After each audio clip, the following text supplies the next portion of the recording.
بے شک ایران نے نر کا بچہ بن کے دکھایا ہے, ایران نے بہادری دکھائی ہے, یہ ماننا پڑے گا, ایران نے بہادری دکھائی ہے, قربانیاں دی ہیں, پوری قیادت ان کی امریکہ نے اڑا دی اور پھر بھی وہ ڈٹے ہوئے, تو ماننا پڑے گا. باقی پھر ایران نے گڑبڑ کی ہے کہ وہ تھوڑا تھوڑا اپنی سعودی عرب سے بھی ٹھڑک نکالی ہے, یہ غلط کیا ایران نے. ابھی مفتی عبدالرحیم صاحب کا بیان آیا ہے نا کہ صدام حسین نے 13 حملے کیے تھے اسرائیل پر اور 53 کر دیے سعودی عرب پہ. تو بھائی تم یہ کیا کر رہے ہو؟ پھر اس کا نتیجہ کیا نکلا؟ سعودی عرب نے اپنی مدد کے لیے پھر امریکہ کو بلایا اور پھر وہ امریکہ یہیں آ کے اعتکاف میں بیٹھ گیا. وہ 10 دن کا اعتکاف ہوتا ہے, پوری زندگی کے اعتکاف میں بیٹھ گیا. تو اب سعودی عرب نے صحیح کیا غلط کیا, لیکن اس میں مجبور کس نے کیا؟ صدام حسین نے مجبور کیا. بھائی آپ کو کیا ضرورت ہے, آپ نے کویت پہ قبضہ کر لیا, پھر آگے سعودی عرب پہ بھی. تو مسئلہ یہ ہوتا ہے کہ بعض لوگ اسرائیل کا نام استعمال کر کے وہ دوسروں سے دشمنی بھی نکالتے ہیں.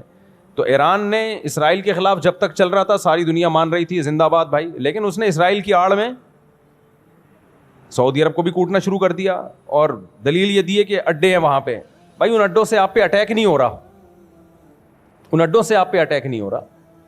تو سعودی عرب جانے وہ امریکہ جانے, اور وہ آج سے تھوڑی ہوں, تو بہت پہلے سے ہیں. تو اس لیے ایران, اگر میں اس معاملے میں ایرانی حکومت کی تعریف کرتا ہوں, بہرحال اس نے جوان مردی کا مظاہرہ کیا ہے, یہ مانتے ہیں, لیکن دوسرے جو کام صحیح ہے اس کو صحیح کہا جائے گا, جو غلط ہے اس کو غلط کہا جائے گا.